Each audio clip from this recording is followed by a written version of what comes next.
Here are some Bisaya words for travelers. Lugar, which means place. Nindot kaayo ang lugar sa resort.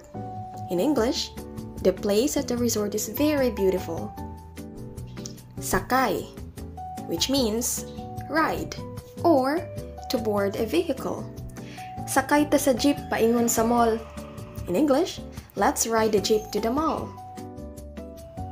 Luwas, meaning safe. Mag-amping lang ta aron luwas ta sa biyahe, which means let's be careful so we're safe during this trip. Barko, meaning ship. Magbarko mi paingon sa isla, which means we will take a ship to the island.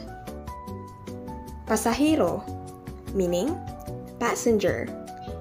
Daghan ang pasahero sa bus, which means there are many passengers on the bus.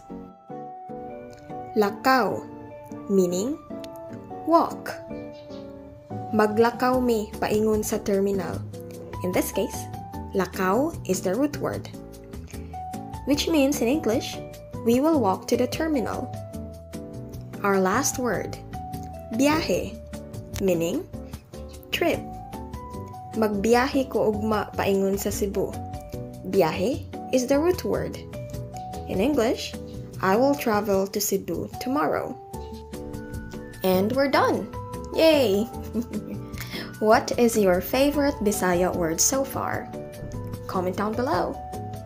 See you in our next video. Salamat! Bye!